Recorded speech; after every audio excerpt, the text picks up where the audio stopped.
Good evening.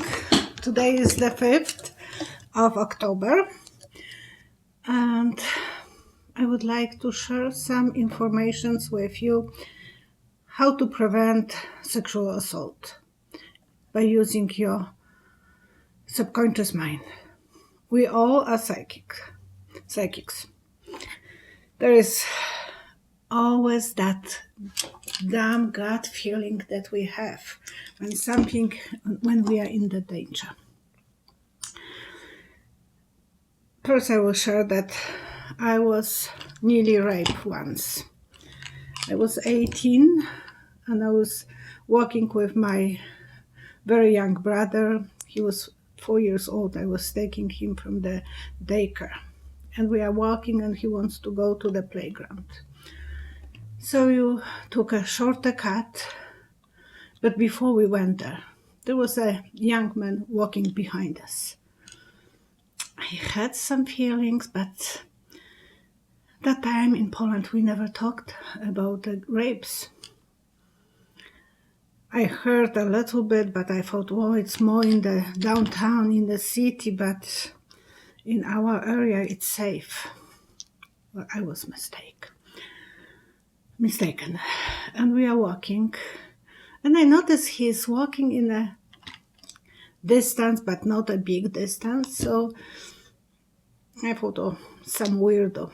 And when I was looking at my brother and I look at him, he was always taking his eyes different direction.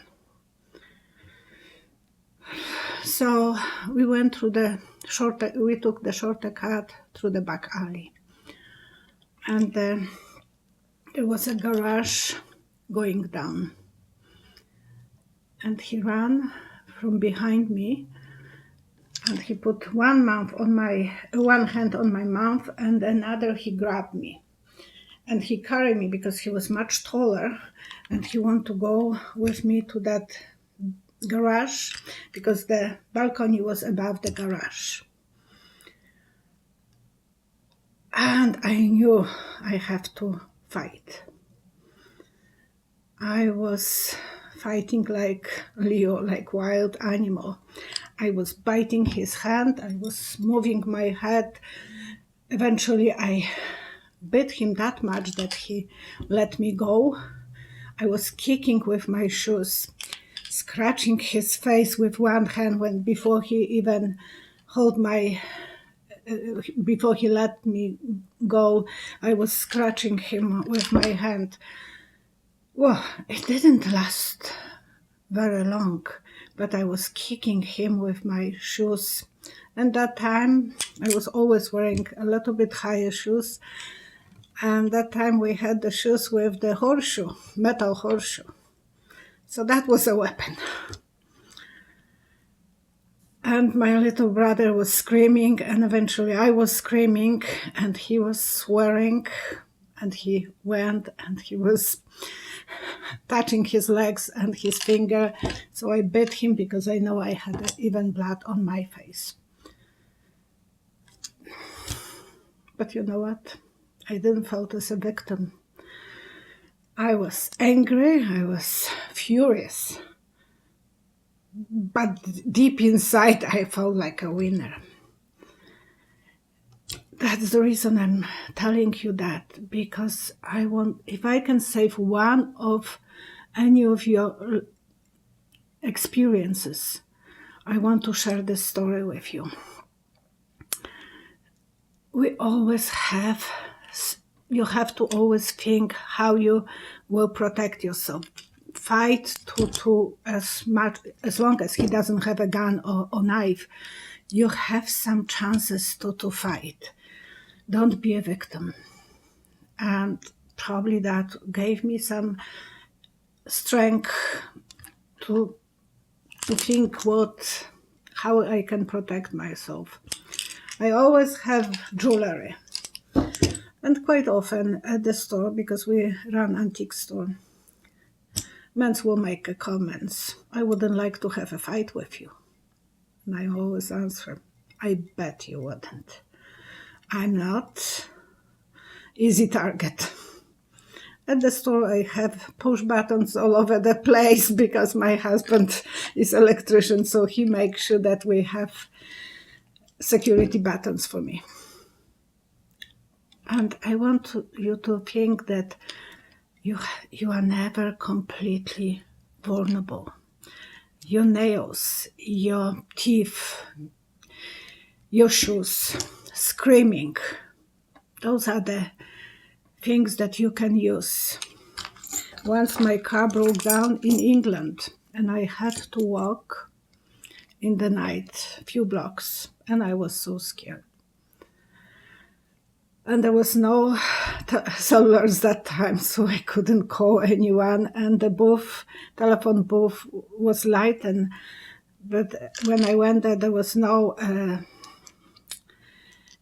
a connection because a lot of them were broken. So I had to walk about 4 or 5 blocks. And whenever the cars were coming, I was hiding behind trees or behind the cars so no one will see me walking. And I had the key between my fingers in both hands, and I was walking like waiting for something to happen. Nothing did happen, but I was afraid. And even now, when I'm leaving the store and going to the car, I always have my key ready and on the button for the alarm and the key in my hand. Now there will be different key, the more modern, because my car is old. So, but I will still try to have the house key in my hand. So if someone will attack me, I have that little weapon for protection. It's just the way I'm trying to always feel that I have some protection. And the second time, it was about 12 years later, so I was 30 years old. I'm coming from work, and it's late, it's very windy, and it's coming for a storm. So there is no one on the streets, and I use the city train because I had the car, but I couldn't use it too much because we had a limit, only 30 liters per month, a little sticker. It was embargo on Poland, so we didn't have too much luxury that time. And 30 liters of gas, it doesn't take you too far. So I was using the city train, and I noticed that there is a guy observing me. And my antennas pump out. So I thought, oh, okay, I will just get out of the train the last moment that is possible. So he wouldn't be able to jump out. I was wrong. He jumped out right away after me. And I thought, oops, that doesn't look good. And I'm not lying to myself this time. He's weirdo. I'm thinking, you think how to protect yourself. And we are walking the same path. He's walking behind me. No one is there. There is a wind and dark, kind of dark. It's not dark. It's probably 9 o'clock. It was October, September. It's not very dark, and the streets lights are lightning. So we were walking about 150 meters. I felt safe there because there was no entry for somewhere. And then I'm thinking, okay, we are coming close to the place. There are big apartment buildings. And I'm thinking like he is thinking. You have to start imagine what is his opportunity to attack you, where he will choose that place. So I thought, okay, those apartment buildings, they have open basements where people have storages, but the alley over there is open. It's unpleasant, there is little light and no one is there. And that's what he is thinking, probably, that I will be not able to scream for help because no one will hear me. And I'm thinking, okay. And there is a double street, and between the street there is a place for city train and alley with trees. So it's a very wide street to go on another side. And on another side there is a cinema, and my mom was working in that cinema. And I'm thinking, the only way to survive is to go on another side. And I'm thinking, okay, how can I do that? I'm not a runner. I never was a runner. So he will run after me, and I will be with no chances. And I thought, okay, there is a car coming my way, and there is another car after that. I will just jump before this car so I can run on another street. That way I have some time to outrun him. And I did that. He ran after me. But I was lucky to run fast enough to reach the cinema. And I ran and I went through the barrier and through the door when there were ladies sitting and checking the tickets. And I said, someone is running after me. Of course, he didn't even thought about calling police because he didn't attack me. And one lady, Mrs. Helena, she was a big lady, she walked outside and she said, that weirdo who is swearing like hell, walking and swearing. And I said, yeah, it's he, dark blonde and tall. And she said, yes, around 30. Oh, you pissed him off. I thought, well, at least I survived. So I called by that time, my baby brother was 19, big, strong guy. He came with umbrella. When we left the cinema, it was safe. Don't ever ignore your gut feelings. You have them. They will be giving you signal from your stomach. When someone is walking behind you with the same speed, that's not normal. No one is walking the same speed as you are. Everyone is faster or slower, but hardly anyone is walking the same speed. That's what I learned later on. So even if I thought that I'm crazy, if I'm screaming, running through that streets, I knew I can survive. You have to observe the environment. You have to know what is in his mind, not what you are thinking. What is he thinking? How he is preparing for the attack? It's something that we all know, that we have that. And if you outsmart them, then you are going to survive. Don't let your guards, that your friends are drunk and they are walking behind you on the stairs, that they were walking after behind Mrs. Professor Ford. Yeah, I wouldn't let myself to do that. I will stop and turn my face to them so I can face them. If you can kick them in the balls, and because they are attacking you, do it. Protect yourself. The worst feeling is to feeling like a victim. Maybe I'm too brave sometimes, because once there was a young man who came to our store and we had a replica of knight uniform. So he was metal uniform with the huge sword.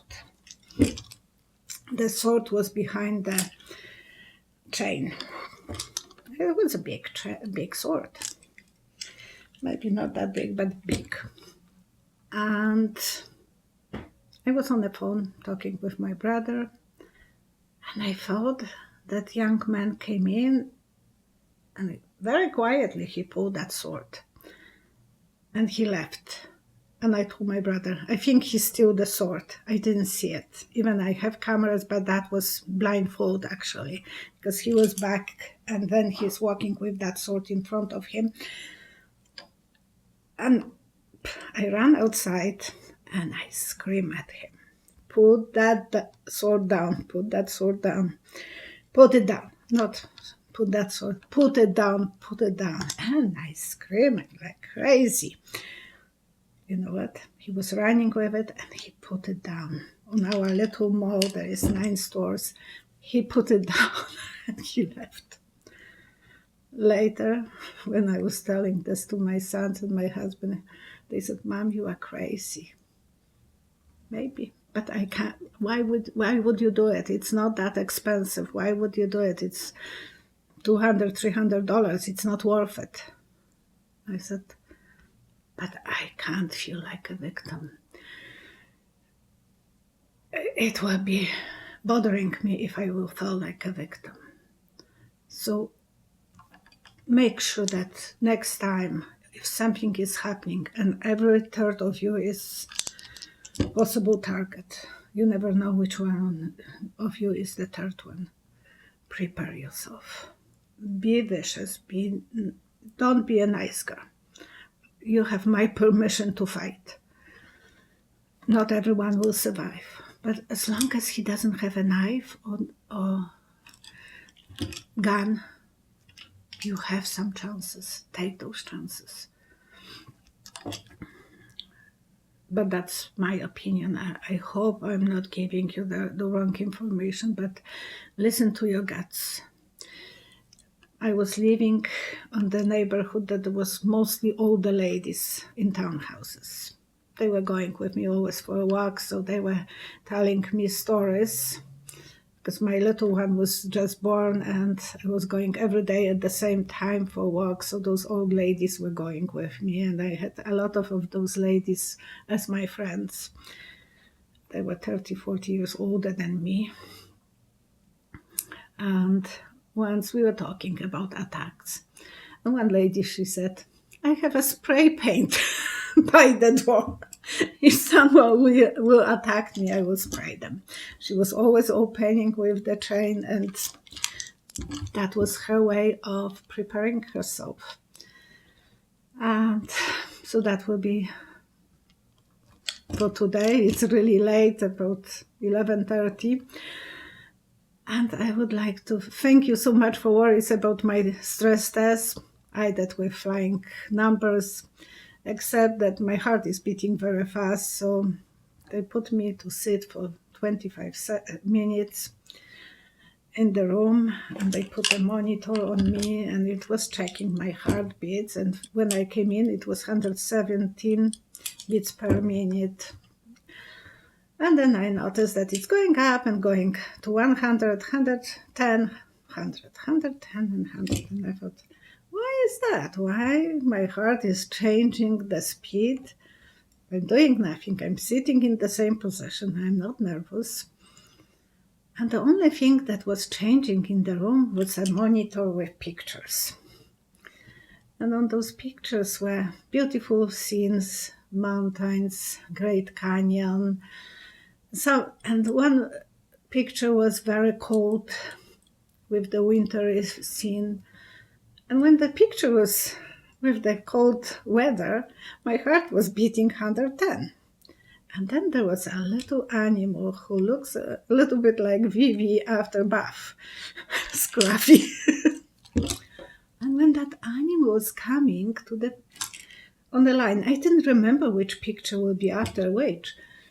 And I noticed my heart was 100, sometimes 80, 98. And I thought, oh, when I'm thinking about Vivi, because that little monkey looked like her, my heart is going slower. So when you will be buying calendars, make sure you are buying something that will make your heart to beat slower, because it's healthier. And something that will give you a smile on your face. Thank you so much for watching. And from the readings with a lot of you, I learned how many women were raped. And I know it's sometimes impossible to protect yourself, especially when you are sleeping, or sometimes you are afraid of that person.